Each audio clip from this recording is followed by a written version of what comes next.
Hi friends, இன்றைக்கி பார்த்தீங்க அப்படின்னா நம்ம சேனலில் ஒரு சூப்பரான குட் நியூஸோடு தான் நான் வந்திருக்கேன். அது என்னதுன்னு உங்களுக்கு நல்லாவே தெரியும்.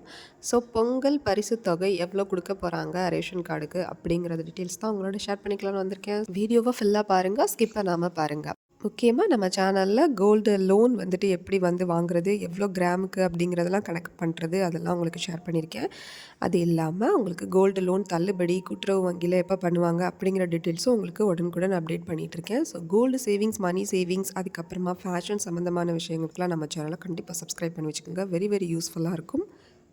கவர்மெண்ட் பார்த்தீங்கன்னா எப்போவுமே பொங்கலுக்கு வந்துட்டு ரேஷன் கார்டுக்கு பரிசு தொகை அப்படின்ற மாதிரி பொங்கலுக்கான பரிசு தொகை அப்படிங்கிற மாதிரி கொடுத்துட்ருந்தாங்க. ஸோ போன வட்டம்லாம் ரொம்ப கம்மியான அமௌண்ட் தான் நம்ம கெட் பண்ணோம். மகளிர் உரிமை தொகையோடு சேர்த்து அது கொஞ்சம் ப்ளஸ்ஸாகவே தெரிஞ்சுது. இந்த வருஷம் 2026 தேர்தலை கவனத்தில் வச்சு இந்த தடவை தமிழக அரசு இதுவரை இல்லாத அளவுக்கு அதிகமாகவே கொடுக்குறதா தகவல்கள்லாம் வெளியாகிட்டு வருது. அந்தபடி பார்த்தா 3000 ரூபாய் வந்து ரொக்க தொகையாக பரிசு தொகையாக பொங்கல் பரிசு தொகையாக கொடுக்க இருக்காங்க திமுக அரசு.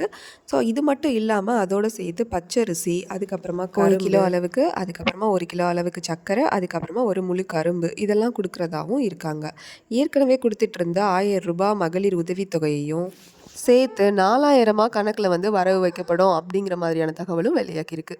இந்த மாதிரி பயனுள்ள தகவல்களை தெரிஞ்சுக்கிறதுக்கு நம்ம சேனலை சப்ஸ்கிரைப் பண்ணிக்கோங்க. தேங்க்யூ.